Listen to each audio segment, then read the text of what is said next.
Hello, everyone. Hello, good evening, and welcome to IBSI's Forum on Africa, Israel, and Black America. I'm your host, Joshua Washington, Executive Director of the Institute for Black Solidarity with Israel, and I'm joined by my lovely co-host, Ms. Olga Mishway Washington, our Speakers Bureau Chief and our board member. Olga, it's great to have you here. Good evening. Good evening, everybody. Good evening, Mr. Washington. It's great to be with you in person, live. Yes. It feels good. It feels good. And good evening to all of you. I know you guys are still coming in right now. Make sure you tag your friends, ping your neighbors, let people know that it has begun. You don't want to miss tonight, especially. We have a lot of things to get into today. But before we do that, we have just a few announcements. First of all, we're streaming everywhere. So whatever platform you're on, make sure you check us out. Send this over to your friends. Let them know what's happening. Visit our website, ibsi.org, to know more about what we do at the Institute for Black Solidarity with Israel. You can also go to our Substack, ibsi.substack.com, to check out all of our content, our articles, our podcasts, and more. Consider becoming a paid subscriber to get our premium content. Also, if you are not a donor, or if maybe you've given one time to IBSI, consider becoming a legacy builder. And a legacy builder is just someone who gives a monthly amount. Sometimes people start very small, and over time they grow to much larger. If you go to ibsi.org/donate, every single one of those monthly amounts is so crucial to the work that we do at IBSI. So consider becoming a legacy builder. Be a legacy builder and help IBSI continue to do what we do. Also, every third Tuesday of the month is an IBSI Pastors event. IBSI Pastors Presents, that is hosted by our CEO and founder, Pastor Dumisani Washington. This month, it is being moved to the fourth Tuesday of this month. So if you've been following it every month, this month it will be on the fourth Tuesday, which is the 25th of June, which also happens to be our CEO and our COO's wedding anniversary, their 36th wedding anniversary. So they didn't mean to do this, but I will say this just to show you how committed they are to this cause. They are spending part of their 36th wedding anniversary giving and continuing to teach and push forward with our IBSI pastors. All right. Last thing is June 15th. If you're in New York City, come and join us on June 15th. I will be there at Zion Cafe with my band trio, and I'm helping the owner, BJ Bahrani, where we are putting on a fundraiser for Zion Cafe. For those of you who know already, those who don't, Zion Cafe has been targeted quite a bit, especially since October 7th. The owner is an Ethiopian Israeli. They have been placed on a boycott list. They have been vandalized several times. I just found out. I thought I was just once, and I called her to check in, and she said, no, we've been vandalized a lot. I just don't publicize that kind of stuff. So they've been targeted quite a bit. So we're putting on this event just to show our support. If you're in New York, if you have friends in New York, tell them to come out on June 15th. We'll be there all evening. The music will start at 8. We'll be playing outside from 8 to 10. There'll be lots of great food in there. Just come and enjoy and have a great time and support this amazing restaurant and what's become really like a pillar when it comes to the culture in Harlem. So we hope to see you guys there. All right. I think I got everything for now. Yeah. Well, there are a couple other announcements, but I do think that we should segue into the content of the show and then speak to everything else. Yes, let's do that. A couple of our announcements tie into what we're talking about here today. So we're going to go right into it. So the first thing that we're going to discuss here today, actually, you know what? All of the topics that we're discussing today kind of tie into each other, which is part of why I wanted us to be in person here together, although I do like this, so we may do this a little bit more. And that is what happens when you are faced with propaganda, what it looks like, what it feels like, some of the methods that it takes, and all those different things. And why it's so dangerous to take it in, right? Why propaganda is so incredibly dangerous, why it's harmful, why it's deadly, why people who share it are, whether they want to be or not, why they actually take part in furthering whether it's dividing, the war, oppression, whatever it is of people. What do I mean by that? Well, just a few days ago, there was an article pinned in IBSI's Substack. It was an article I wrote called "Islamic Terrorism is the Enemy Israel and Africa Share." And that article, and both Olga and I have spoken to this at different points. That article goes deeper into what we've been talking about when it comes to Africa's enemies being Israel's enemies, right? That the same ideology, the same people who even are linked to each other financially and otherwise, who perpetrated October 7th on Israel in 2023, the same ideology, the same mindset are the people who are enslaving Libyans, enslaving Sudanese, enslaving Africans in Algeria and Mauritania.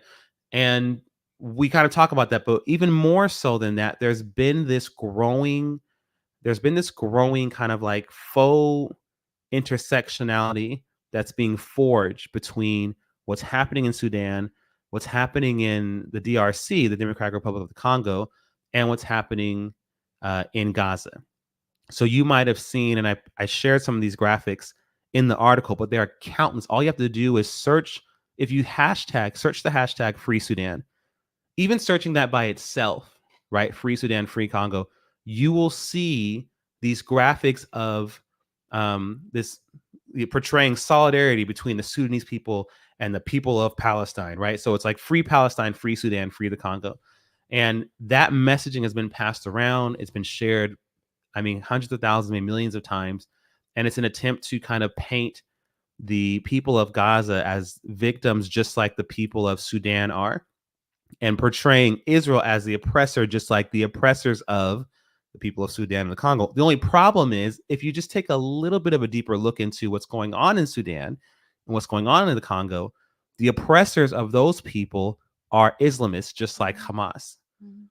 And it doesn't actually take that much to look into. It's just a simple omission. People just don't say who actually is.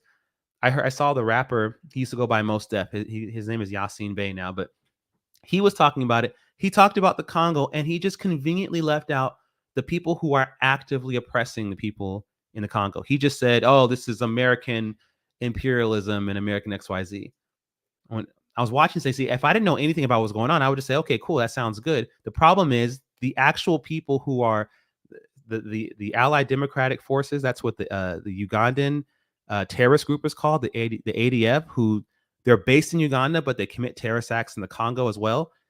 They've been wreaking havoc across Western Uganda and across the Congo. They've pledged allegiance to ISIS. The people who are enslaving Sudanese, they're radical Islamists. These are all Islamist groups who are enslaving Africans, who are taking women as sex slaves, who are taking their babies that are born from them to never see those babies again, and taking them as slaves. So this is what the article tries to do is actually just highlight what's actually going on to pull that apart, because there's no solidarity that's actually there. And Olga, I don't know if you want to add anything to that. Yeah, go ahead. Well, first of all, it's a really well-written article, if I may say so myself, Mr. Washington. But it highlights the fact that this propaganda has been perpetuated for decades now. I recall towards the end of last year, we looked at a meme that showcased the common enemy being Israel, where it was showing that blacks were being oppressed in the same way that Arabs were being oppressed. It was a very vile anti-Semitic meme, but this came all the way back from the 1970s, if I'm not mistaken. And so we see these waves of propaganda that happen. And unfortunately, if we don't, particularly Black people, because if you look at most of them, they jump on the bandwagon on our causes, really our causes, where we need to find justice, where we need to find human rights. And like leeches, allow me to be so blunt, they have to hop on our narratives in order to make a name for themselves. And they rely, in my humble opinion, on our stupidity, on our lack of understanding of the struggles that we go through. And not only the struggles that we go through, but who the perpetuators, my tongue, of those struggles are. And then what happens, and this is something that I've written about as well in the past, is that our issues then take second place not only to the issues, quote unquote, happening in the Middle East, but they take second place to a lie that's going Yeah. on.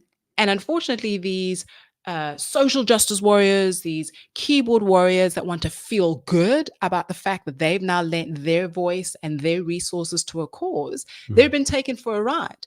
And sadly, many of them are lazy. They're also stupid. Our CEO likes to say you can't fix stupid, and unfortunately, many of them fall into this category. But those of us who generally say that we are interested in the well-being of minorities, we're interested in the well-being of Africans, we as Africans ourselves, I'm a South African, as many of you may know, we have to take ownership and responsibility and say, stop using our plight, stop using our suffering to perpetuate not only the hatred of another people, but the hatred of another people for their annihilation. Yes. That can't be more true what you just said. And I remember this, and it's happening more and more. What you're saying now is happening more and more. The anti-Israel side is getting more blatant about the fact that they don't actually really care about South Africa, apartheid South Africa, or Africans in general. What I mean by that is, I remember this was about 3 years ago. I tweeted something about Israel, and people were calling Israel. The whole apartheid thing was surfacing again. So I was tweeting a couple of things, and an account tweeted me back, and this guy had like a prominent amount of followers. Like, he wasn't just some random no face account. And he said, well, what we're saying is that what's happening in Israel is there are apartheid like things, similar to South Africa. And I said, the word apartheid was coined in South Africa. You can't just take that word and repurpose it. And then he said to me, South Africa doesn't matter right now in this conversation. But of course we're talking not, about right? And I went, okay, there you guys have it. It's right there. They never cared about South Africa. They never cared. They cared about South Africa's legacy so they could hijack it. They cared about, and what you're referring to is the Student Nonviolent Coordinating Committee, when they published that newspaper that had all these lies and distortions about Israel post 6-day war. And it was the same exact thing. It was, we're being oppressed by white people in America, just like the white Jews are oppressing the brown Arabs in the Middle East, right? And that was such a reductionist messaging that was given to them by Yasser Arafat, who was employed by the KGB. That's the whole thing, is that they don't care about us. They care about what we can bring to the table for them to push their messaging. I mean, we don't even have to look so far as Africa. It happens even here in the United States, whether you're talking about George Floyd and how that was hijacked and made into something that it never was, to even more recently, and I believe our CEO spoke about it a couple of weeks ago, where you've got council meetings where community members are saying, we have got an issue with crime that is going through the roof. We have got real issues that affect us on a day to day.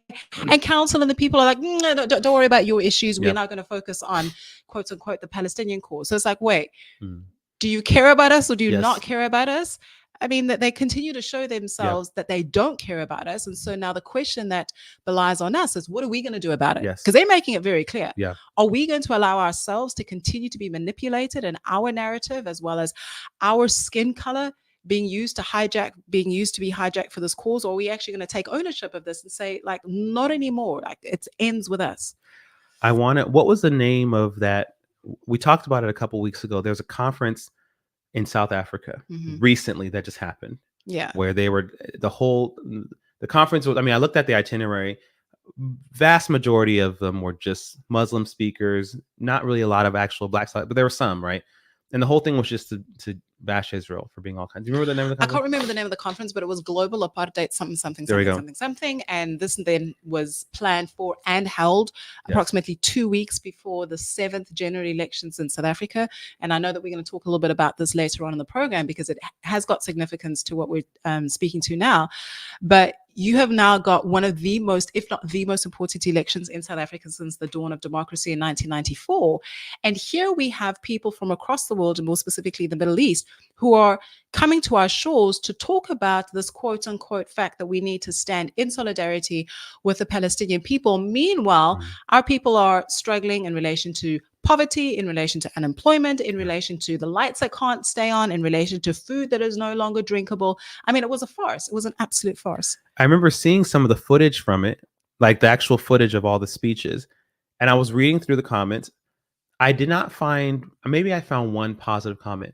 There were hundreds of comments at this point all the comments I read were just simply saying, what in the world is this? We have our own problems. That's what there wasn't even, it wasn't I'm Israel high, it wasn't free Palestine. It was, are we really spending our time and energy and resources talking about a country that's thousands of miles away when we have our own issues here?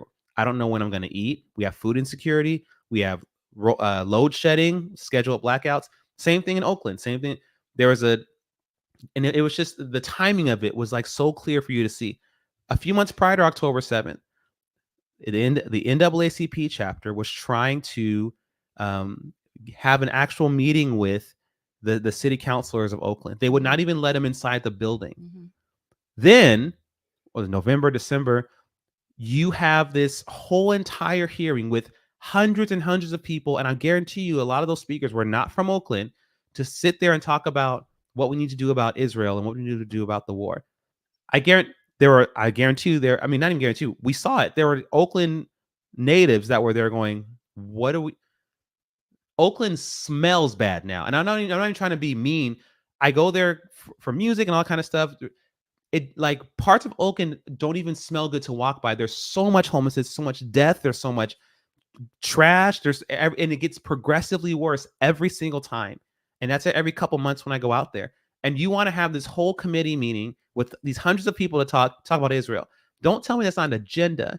It's the same model that Olga's talking about in South Africa. It's happening here. People are looking at that, not Zionists, not anti-Zionists, just regular people going, this doesn't make any sense.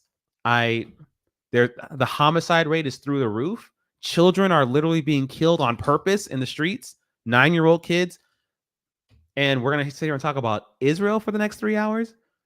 So, Joshua, what would you say to people? Because I've seen this. I mean, I have an answer, but I want to hear your answer. yeah. What would you say to people who say that what we're speaking to denies them the rights to be concerned about something else that's happening outside of their community? That if we say that we are global citizens, if we say that we are part of this race called mankind, then we should be concerned about our neighbor. I mean, unfortunately, in my opinion, we even have some Christians that say, oh, you have to love your neighbor. And so in loving your neighbor, you need to be concerned about the plight of people. It doesn't matter how far they may be away from us. My response has always been, as of late, is the same thing back to them, is that, okay, but my concern for you can't be at the expense of me.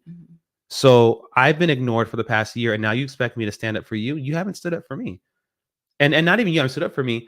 My own leaders in my own city haven't said anything about what's going on in the city they govern. And then they're going to talk about Gaza. It just doesn't make any sense. Well, okay, fine. If you want to speak up about something, some other country somewhere, can you at least do something about the crime rate? Can you at least let us inside the building to meet with you? Right? It's those two things together. As a matter of fact, I say it the way that Judah used to say it. He doesn't say it anymore, but so Judah's our baby, our youngest. He's 3 now. This is when he was about 2. He would ask me for something. He'd say, "Oh, Daddy, can I have whatever? Can I have some bread?" Right? And or a cracker or something. And I'll mess with him. I was like, "Judah, what about me?" And he used to say, "No, Daddy, what about me?" Because he was like, his whole thing was, "I asked you first. What do you? What about you? I can't get a cracker." And now it's funny because now what he does is he says, "Oh, do you want a cracker too? Okay, yes, Daddy. Can I have a cracker?" Because he's like, I don't understand why me bringing this up now makes us have to shift this conversation to you and your needs. I asked you for a cracker. You can get your. That's the same thing. It's like, okay, I hear that argument. At the same time, going back to people of Oakland, this is Oakland, and I live in Oakland, so it's like I'm happy wearing a shirt from. I wasn't even planning that, but got this from Oakland. I live in Oakland. These are Oakland issues. Yeah, that's great. You want to come here, but then the deeper question, then while we're talking about it, is, but why are you in Oakland talking about Gaza? Like, what are we supposed to do in a failing city? About a country, not even a territory way over there. We don't even know the complexity of what's going on. We don't even know fully what's happening in our city to fix it, right? So that to me, that smells like we're using you guys, right? We're using maybe this anger you guys have that's legitimate. We're redirecting it for our own purposes, for our own needs. And that was pretty evident. And before we move on from that, I also want to say this too, because going back to the article, we had this, it's been about a month now, and we're having this again in a couple weeks.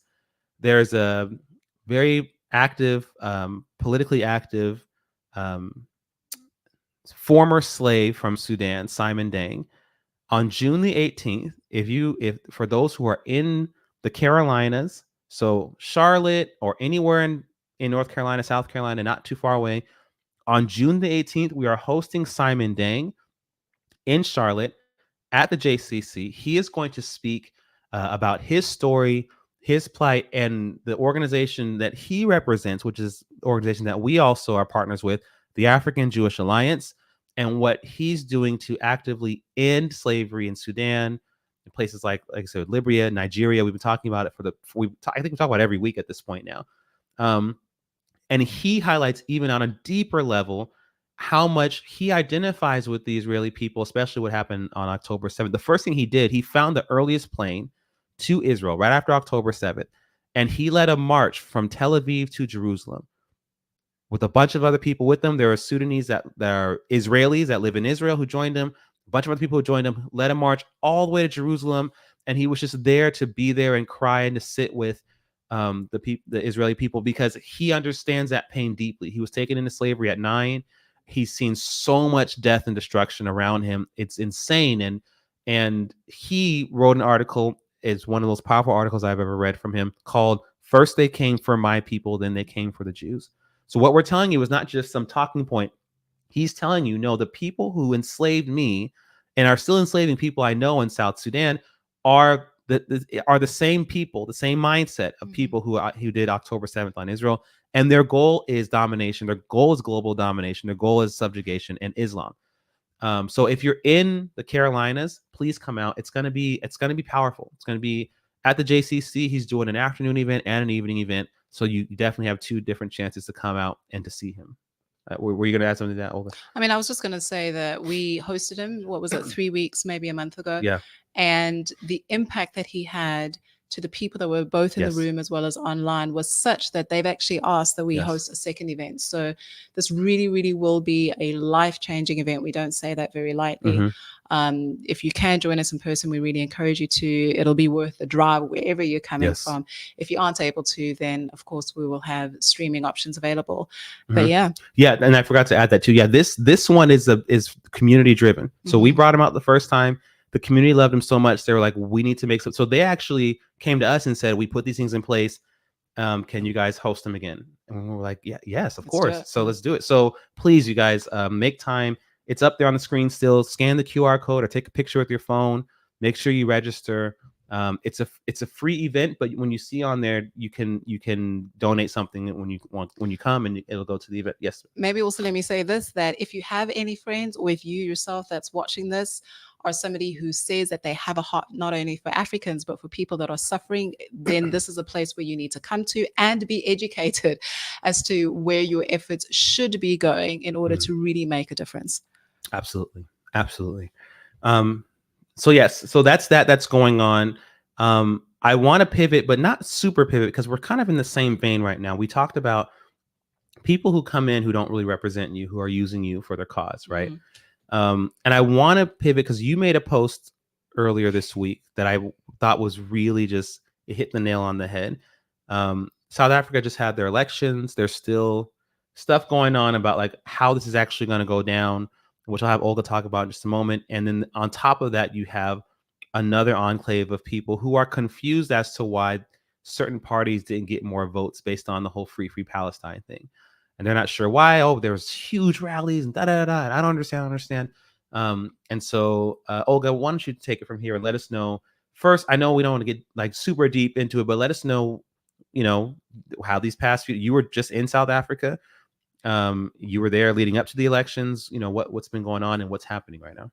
So as I give some context, if our producer can prepare, I believe that she's got access to that little video. It's about a minute long.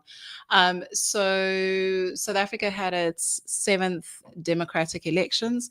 Very important because of the journey that South Africa has been traveling in. We started as this country that was full of hope, full of so many possibilities. And unfortunately, for various reasons over recent years, we have not fulfilled that, right? Our infrastructure is crumbling, can't keep the lights on. We've already spoken a little bit to that, and various other challenges. more recently, and specifically post October 7th, we've seen a solidifying of the relationship between the African National Congress, which for those that may not be familiar, is the governing party, or was the governing party, and I'll explain that in a second, of South Africa, in its relations with Hamas more specifically, and then of course Iran and other proxies. And what was striking was that not only at a time where there was so much to be done, so many issues to be fixed in South Africa, did we see this marriage, but this marriage was then flaunted on the international stage. You then saw the South African government taking Israel to the International Court of Justice, and then advocating for a second time for a ceasefire, and just so many other ridiculous things. And so the question that many people had was, oh my gosh, how and why did a country like South Africa come to a place where they would literally be used as the mouthpiece for Hamas and be used in international lawfare against not only Israel, but the Jewish people as well?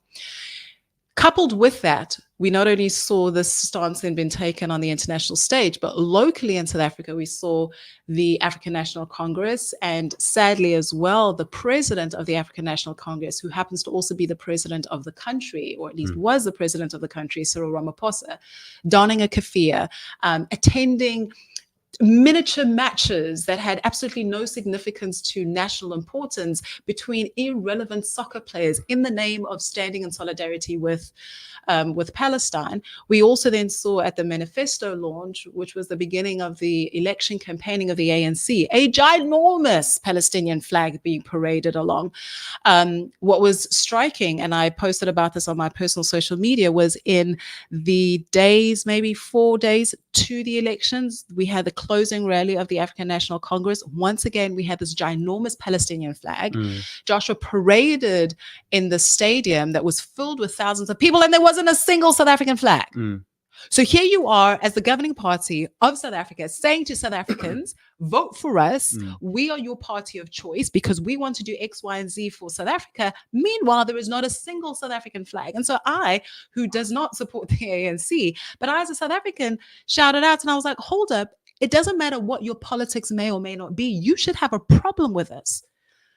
Added to that, you then had many marches over the last couple of weeks, last couple of months, I should say, of free Palestine, South Africa stands with Palestine, da da da da da da da.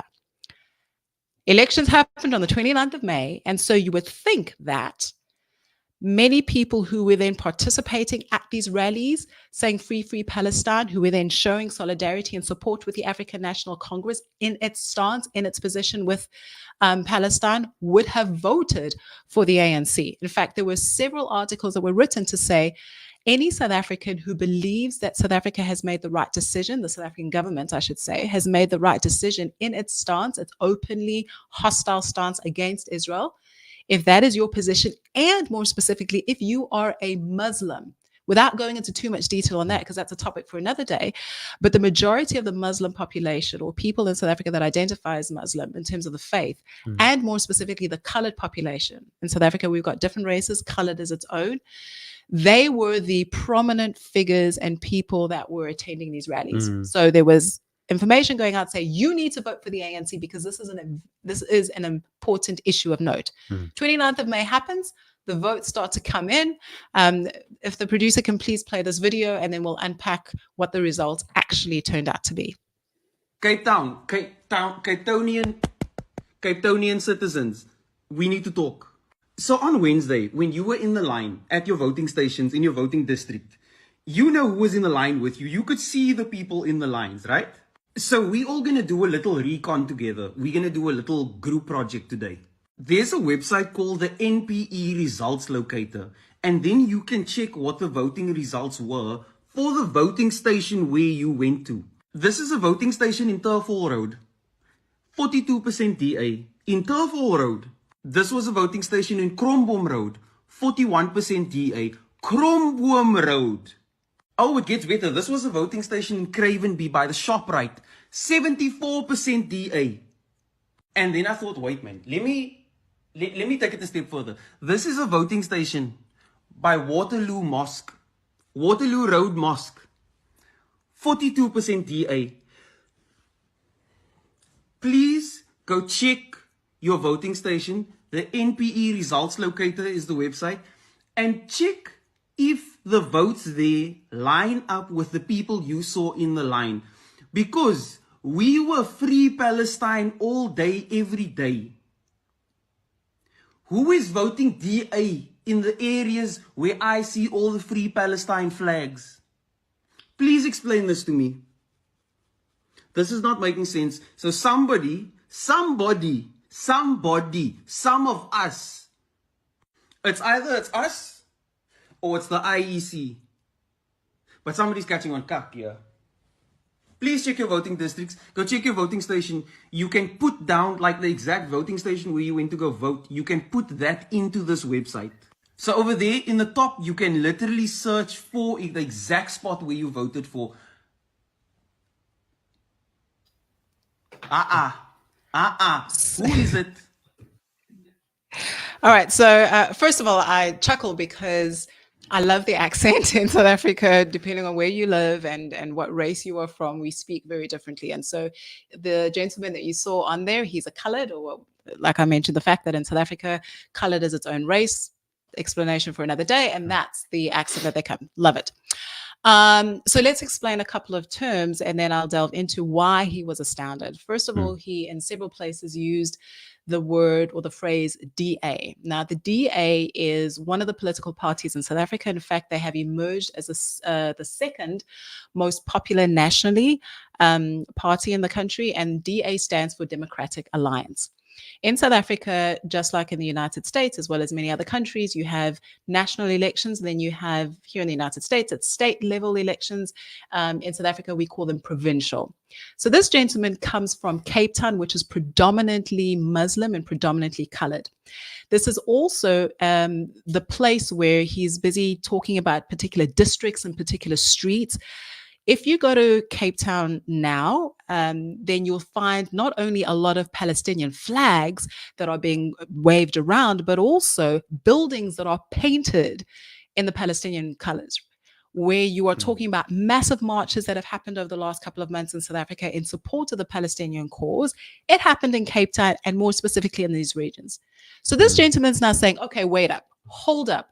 Why did the electoral results in terms of how people exercise their vote not equal to the ANC, which was the leader in these campaigns? Why did it not lead to an increase in the ANC's votes? Because that's not what happened. The ANC, in fact, in the Western Cape dropped by 11.4%. 11.4% in total in terms of the votes that it received. So he's like, okay, but hold up. We were shouting Palestine, Palestine, Palestine, Palestine, free Palestine, going behind the ANC. But the votes didn't tally up to that. The very same people that were saying free Palestine ended up voting for the Democratic Alliance because the Democratic Alliance in the Western Cape, which is this particular region, has got a track record of actual service delivery. So keeping the lights on, ensuring that there's an environment where businesses can thrive, ensuring that the education is of a quality that people can send themselves to school. What happened was even the most staunchest of Free Palestine supporters were like, I need to feed my children. I want to live in a place where the lights are on. I want to live in a place where the garbage is actually collected. I want to live in a place where I can drink water.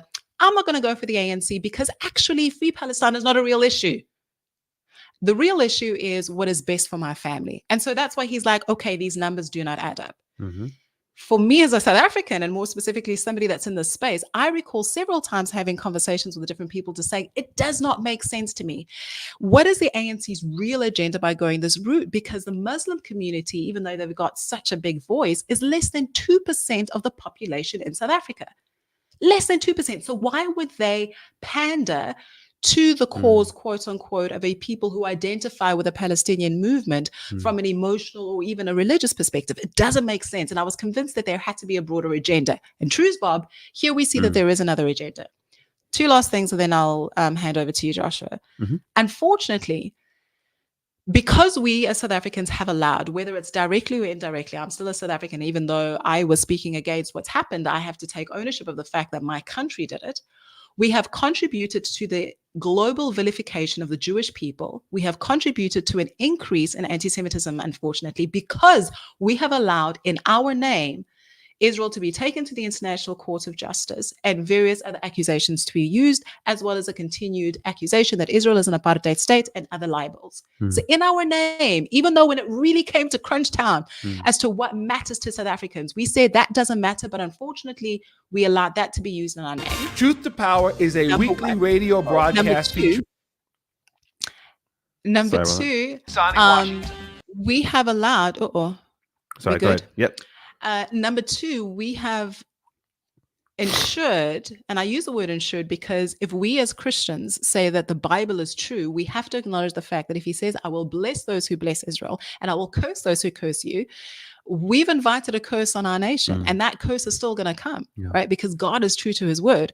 So yes, on the ground, it didn't meet up. And we've been saying this, oftentimes, and I'm grateful for the work of the Institute for Black Solidarity with Israel, because we recognize and continue to speak on the fact that the Black narrative continues to be used. We continue to be used. We continue to be pimped off when people don't really care about our own issues. And when we are given a voice to actually say what it matters to us, we show the world that it's not the issue of Palestine that happens. Absolutely. And just to, because we got to show you guys something in just a moment, but I want to ask you this too. Do you think it also goes further than that? Meaning not just a lack of concern, but when it comes to people pushing this Free Palestine agenda, right? When it comes to the less than 2% Muslim population in South Africa, or the Muslim population in Oakland, or the Free Palestine agenda people, that it's not just a lack of concern for Black South Africans and the issues, but it's actually I'm using you for your legacy, but actually I hate you in terms of talking about slavery in Sudan, slavery in Nigeria, slavery in Libya. These are Black African slaves who are under the thumb of Islamic oppression. Do you think that also comes into play when you have these people employing strategies where they're not actually addressing issues on the ground? So they're just expecting Black South Africans somehow to vote for the party that's been Free Palestine all year, even though they don't know when they're going to eat the next day. Does that make sense? I think so. I do think that they rely on our stupidity. They rely on our stupidity. They rely on our ignorance, which is why we've got a very big task ahead of us in terms of educating. They also rely on the fact that we are loyal as Africans. Oftentimes, the notion is said that we, as quote unquote Arabs or as Muslims living within your communities, we are closer to home, and so that which concerns us needs to also concern you. Sure. I mean, for the South African public, I even say to them that we don't even have to go so far as Sudan. We don't even have to go so far as Nigeria. Mozambique on our very border is suffering from Islamic jihadism. So who says that we're not next? In fact, it is known but not spoken enough, unfortunately, that there are Islamic terror cells in our very own country. So you better believe that once they have done what they need to do with us, because remember, again, it's our history. When you say apartheid, that's a buzzword now that really gets people upset and angry. You talk about colonialism, you talk about imperialism. These are all things that happen to us. And so using us and using our narrative, and unfortunately, we as South Africans specifically and as Africans need to wake up to the fact that we very much are next. In fact, not even next in some parts of our community, further up in Africa. And again, I don't think that we can repeat this enough, that our people are already suffering. An interesting takeaway in this whole notion of Free Palestine and the Palestinian cause and how it's being perpetuated further in South Africa is the fact that there is a party called the Al Jamaa Party, which both in the Western Cape and even in Gauteng, as well as nationally, very concerning for me. They're a small party, but Joshua, they're growing. They're growing. And why is it so scary? It's because they are expressly about jihadism. They had a mayor who in his blackness, his black suit, all right, so black in terms of race and also his black suit, was carrying an AK-47, showcasing the fact that, hey, I'm not only aligned with this jihadist agenda, but then I looked at him and I was like, you fool, with respect. the very same gun that you are holding and showcasing your alliance, they're going to turn around and use it on you. And so here we have this party that is growing in prominence in South Africa. So they're finding themselves effectively planting roots in South African society and community. And as people who love life, as people that are concerned about the well-being of our fellow Africans, and in fact, just fellow mankind, we cannot take our foot off the pedal. Absolutely. Agreed. Agreed. You all, I want to with this say that if you're tuning in just right now, I've been seeing some of your comments here. Thank you for listening. Again, this is the Institute for Black Solidarity with Israel. We have these every Monday at 8 p.m. Eastern Time. Our forum on Africa, Israel, and Black America. Olga was just talking now about South Africa elections just finished, and now there are some things that are being figured out in the country. It was, I think you said, the most important election since 1994, and for the reasons that for the first time ever, the ANC is not majority, or they're still the majority. They're a small majority, though. They're the smallest majority they've ever been. Well, they're the largest, but they don't hold a majority. So they came in at about 40% of the overall 40%. Vote. That's the lowest that they've ever gotten, which means that there's going to have to be some other things happening in terms of coalitions and all that stuff. So we're monitoring that. Yes. So, but you can continue to, she's working on an article that'll be on our Substack soon, ibsi.substack.com. Make sure you subscribe and you can read more in depth about these things that are going on and how they're connected and how it affects both Africa's well-being and also the Africa-Israel relationship. So thank you for sharing that with us, Olga. I now want to turn and pivot to, we have some really exciting news.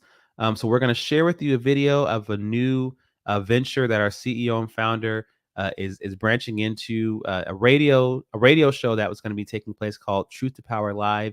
So we're going to show you this video now, and then we're going to bring on our CEO to give you just a few words. So let's go ahead and share that video. Truth to Power is a weekly radio broadcast featuring Dumisani Washington, discussing the Bible, music, politics, culture, the Black American community, current events, geopolitics, Israel, Africa, marriage, family, education, and much more. Dumisani Washington is a pastor, educator, professional musician, and graduate of the San Francisco Conservatory of Music, and founder and CEO of the Institute for Black Solidarity with Israel. He's also an author whose latest book is the second edition of Zionism in the Black Church, Why Standing with Israel Will Be a Defining Issue for Christians of Color in the 21st Century. Truth to Power will debut live Sunday, Father's Day, June 16th at 4 p.m. Eastern on the WNEW HD3 FM 102.7. Learn more at ttplive.com. That's ttplive.com. Truth to Power Live. And join us Sunday, June 16th, Father's Day, 4 p.m. Eastern. Hope to see you there. Okay, so now we are going to bring our founder and CEO, Pastor Dumisani Washington, on. There he is. Hello, Olga, were you laughing because you hadn't heard that spot before? I was laughing, yes, sir. I think it's a great video. Well done, sir. And I'm very glad that our children are being exploited in the best of ways.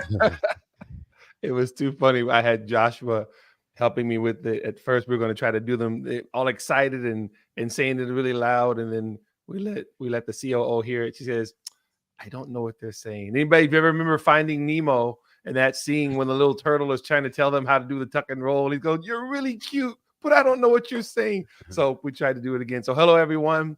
And great to be with you here for a moment. IBSI's Forum on Israel, Africa, and Black America. I was listening backstage. This fascinating conversation. Olga, I'm looking forward to your article. It really has to be done.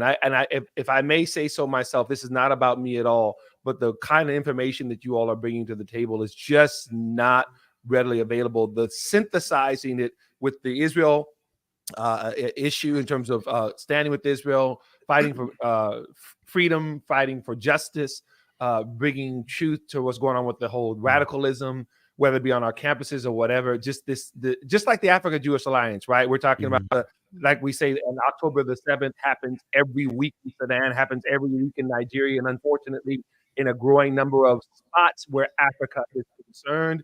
And so again, someone has to kind of connect those dots. So I was listening to you all, and we really need that article, Olga, as soon as you can. I know you only have a million things to do. And then Joshua, you've been writing some as well. And for those who've been watching following the Africa Israel Weekly content on Substack, we are a little behind in terms of some things we want to get to you. So please know that we are aware of that. We were talking about in our staff meeting today. So we'll get that information to you as well. Want to share that with you. We appreciate all of our subscribers, both the premium and then also the free subscribers as well, as you help us get the information out. So again, it's one of those nights that there's so much information. We didn't even mention the fact that we debuted a new video today, which is entitled "The Muslim Brotherhood on Our College Campuses," right? There's so much that's happening. Check that out as well. But again, yes, I'm just here to give a plug for what's going to be. This is not a IBSI venture, but we want to let our IBSI followers know that Truth to Power Live radio broadcast will begin in about 2 weeks on Father's Day, 4 p.m. Eastern. It was 6 p.m. Eastern, but 4 p.m. Eastern. Please mark your calendars. And okay, let me pause real quick. Olga, you're gonna help me, right? I just said it. I can't say right. I have to. I'm trying to break that habit. So we need like a buzz button, every time I say it. So I'm trying to break myself for some habits. A friend of mine said, "You know what? You always say, Zaya, what's up?" I always see his thing. Isaiah, y'all don't know who he is. Isaiah, you can't ever change your profile because that's how I know that is you. Zaya, he in the house. He's on the Instagram live. What's up, my brother? So I have to stop saying right. Okay, it's funny. Back in the day, that's how old I am. I'm dating myself. What was that called? What was that? Go. That was the variety show where the guy Chuck Barris, who we found out later on was a CIA agent, right? He's a host. What was that called? Anybody remember that? Anybody my age remember that? He would talk, and every time he talked, he would clap. See, Josh and Olga won't remember because they're too young. The Gong Show. Thank you. See, that's right. See, that's my ride or die right there. See that? Us kids from the 60s and 70s. Whenever he would host the show, he would bring out the next guest. He said, "This next guest, everyone, it's all the way from Toledo, Ohio." He clapped so much he wasn't even aware of it. So the audience would clap with him, right? After a while, just Google it, right? The Gong Show. Chuck Berry, he would say da da da da. Da, da, da, and it was just a habit, just became this running joke. So my clap is right, so I have to stop saying that. So yes, please, check this out. We are excited to start it. And yes, it's a radio show, but it's also will be streamed. It'll be a podcast so that even if you're not available on Sunday at 4 p.m. Eastern, it will be streamed on all the podcast streams. So go to TTP Live. Just go to ttplive.com and then you'll see the video there. You get some more information as well. And you can also sign up for the emailing list to get some more direct information. So yes, we're excited about that. We'll say one more thing about it next week, because I believe next week is the week before the 16th. I might have my dates right today. Yeah. So this week is the 10th, and that'll be like the last kind of like a countdown of 10 days, right? I said right. At least I caught it. See, I'm getting better. I'm gonna get it there. And so yes, and also this month, yes, it is my better half, my bride of almost 36 years. All our Jewish friends, as you've taught me, it is our double high. Our 36th wedding anniversary is on June the 25th. We will be working, God say the same. We'll be in DC at a conference. The African Jewish Alliance. Please go to there and find out more about that so you can join us. I believe Joshua did mention that at the top of the forum here. So we're looking forward to that. So I want to, while I'm here for a moment, you all, can I connect what Olga said to the domestic part of it as well? I am working on an article and it will probably be out either later this week or sometime next week. I'm not really sure just because of everything going on. Josh and Olga in our staff meeting, I talked to you about a Washington Times article. Actually, I believe it's about a week old. I think it's like the 24th or 25th of May. It just came across my feed sometime early this morning, and I shared it with our COO, with Gogo, my wife. It is entitled, let me get the title. I want to make sure I have the title right, I should say. And I think I moved it. It is about Black support for Trump in this election season. Now, no, this is not an election or even a political conversation, at least not partisan political one in that sense, right? This is not about who you vote for. And I just want to share something. It has very much to do with Israel. The title of the article is Black Voters Could Pave Trump's Path to Victory in Battleground States. Black voters could pave Trump. There it is on the screen there. Yep, I should stay on the screen there. This article does not address Israel, but it's all in there in terms of the actual topic. As I said on my Twitter post or my X post earlier this morning, one of the questions that I or IBSI has been asked pretty consistently, particularly since October 7th, is either why are Black people against Israel or why are Black people Palestinian? And that question is always based on what people are seeing in media, right? Meaning Black people are not a monolith. So to say that, quote, Black people against Israel is like saying, quote, Jews love, schnitzel, right? I mean, seriously, it's a generic statement. Everybody doesn't, there's no one, it's like Mexicans love and Spanish people, no, right? So plus that's the first thing, we're not a monolith. Number two, to this day, and someone can correct me because we're still always on the lookout, and I have a suspicion as to why, we've seen no specific polling data from any medium or any source that's asking Black people, real questions about the Israeli-Palestinian conflict, not just who do you side with, where are your sympathies. We're talking about, we haven't seen any real data that asks questions. You'll know in terms of polling, you have to ask multiple questions a different way to actually get a result, right? And to actually get some sort of accurate sampling of the people. Okay, for example,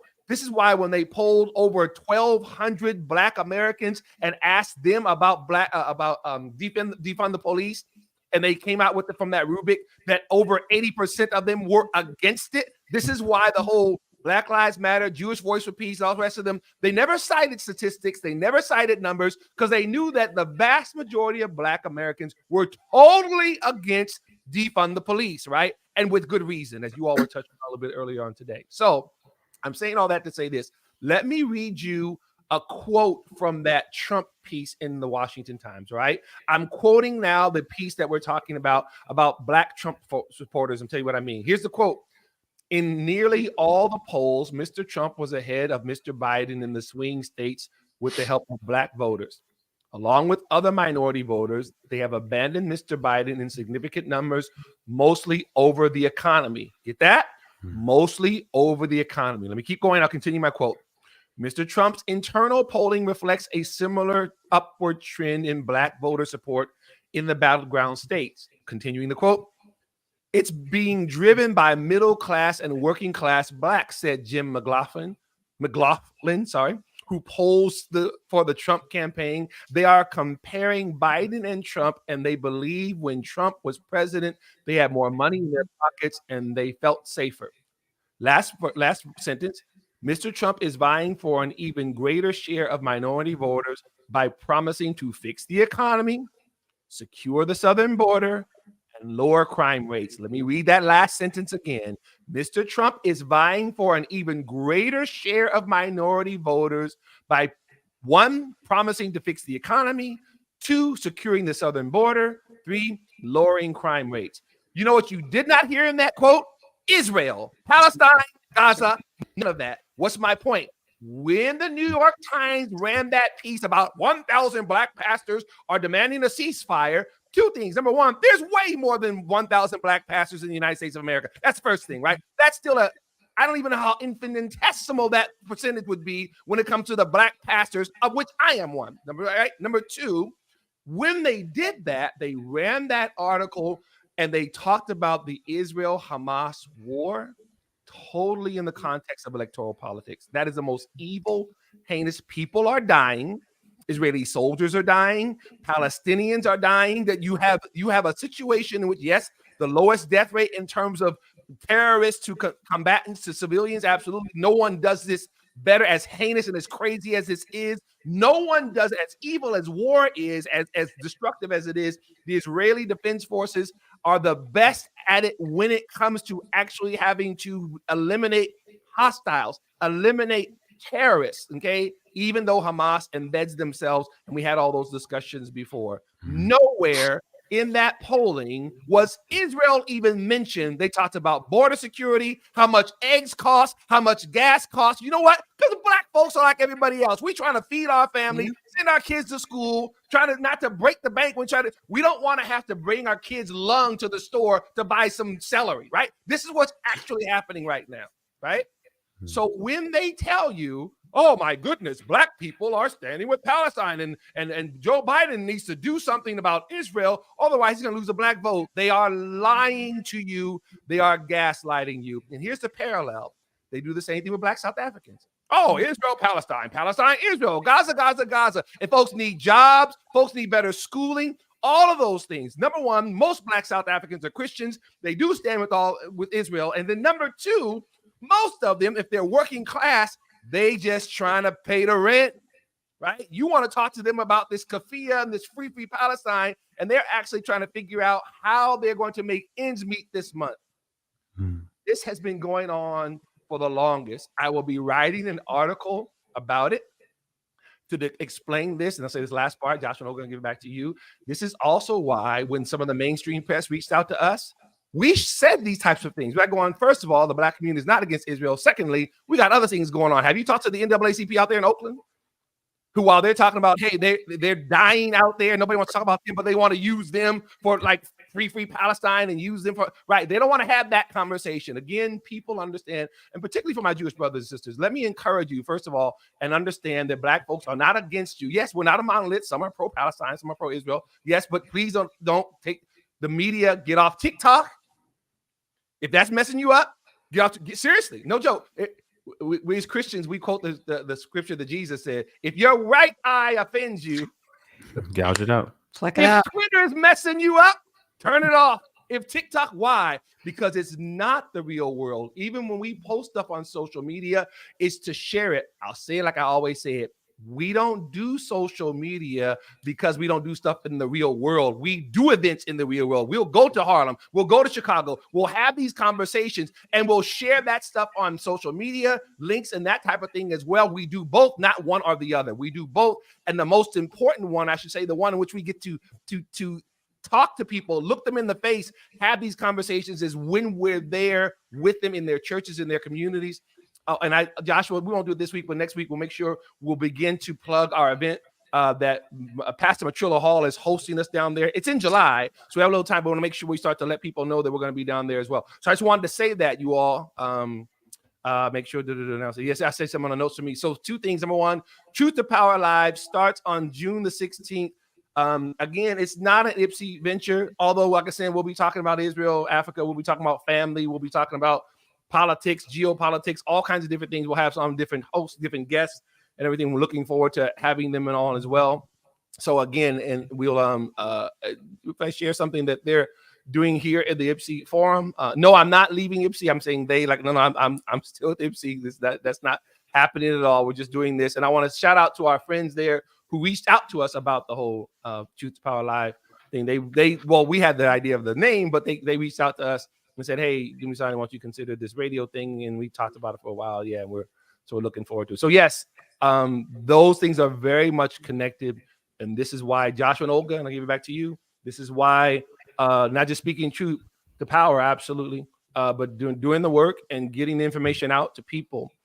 Because we can't rely, because the New York Times isn't going to tell them, CNN is going to tell them, hell, Fox isn't going to tell them, right? They're going to, on both sides of the aisle, they have an agenda. They have their own things that they want to do.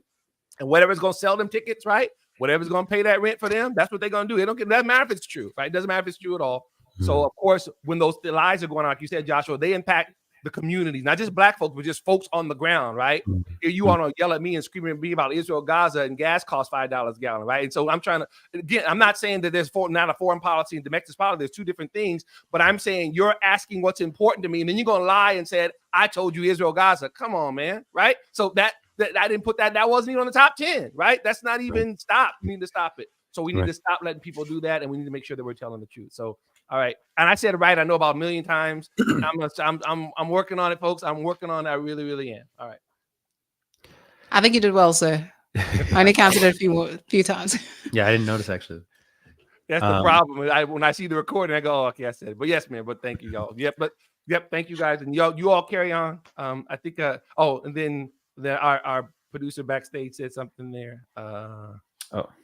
Oh yeah. So Josh, you want to hit that? That was on the thing there. You see, there's our COO just gave us a note. Oh yes.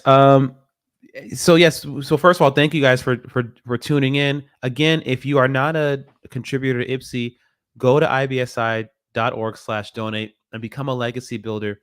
You can give a small amount and set it up so that it's a monthly monthly donation. We've had people who started off with as low as $20 who have now increased their amount to close to $100 a month. So whatever you're able to, but those donations are huge for IBSI. So if you're watching this now, you see it on the screen, ibsi.org/donate. Go there right now and become a legacy builder. Help us continue to do this very, very crucial work. We have a lot of events coming up just this month alone. But throughout the summer, throughout the fall, we already have stuff all the way into the Hanukkah season. It's crazy, but it's all good, groundbreaking work we're doing both in synagogues and churches, in schools, and some of our even house events like the one we had with Simon Dang from Sudan. It was in a home, and we streamed it about 8. I think we wound up having about 600 people who tuned in live stream, and about 40 people in the house. And now the community wants them to come out again. So these are events that are galvanizing people. They're moving people. They're educating the younger generation. They're educating people who can actually do something and make a difference. And the demand for IBSI has grown quite a bit this past year. So we need to be able to match that demand. And the only way that we can do that is with your donation. So please go to ibsi.org/donate and become a legacy builder. And all donations are tax deductible. Yes, they are. Absolutely. Good.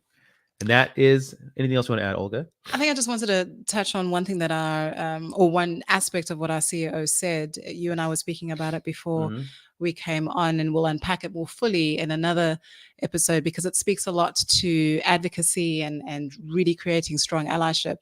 But it's the flip side of why we do what we do, right? It's not about we do it because of Israel or it's Israel first. We do it because we are concerned about our own people. We're concerned about putting food on the table. We're concerned about security. We're concerned about all of these things. Yeah. And we being our communities with the Jews, our countries with Israel, have got receipts to prove, whether it's from a biblical perspective in terms of Genesis 12:3 and other blessings that the Lord promises if you have a good relationship with Israel, but also practically, economically, agriculture, science, and security. We have got receipts of what standing with Israel and what supporting with Israel does for the benefit of not only the Black community, but all those communities. And so I just thought that I should throw that in there in case anybody was wondering, okay, yes, but you're talking about the fact that, people look to what is good for themselves first. Yes, they do.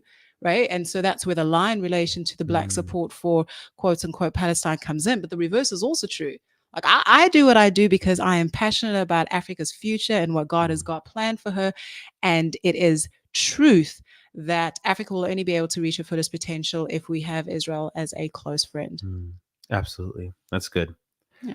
That's good. Well, you guys, thank you so much for tuning in. Again, we are here every Monday at 8 p.m. Eastern time. We'll be here next week. Same time, same place. We hope to see you in New York on the 15th of this month. We hope to see you in Charlotte on the 18th. Go to our events page on our website and see where else we're going to be. We'd love to see you in person. That's all we have for this evening. You guys have a good rest of your week. Good night. Everybody.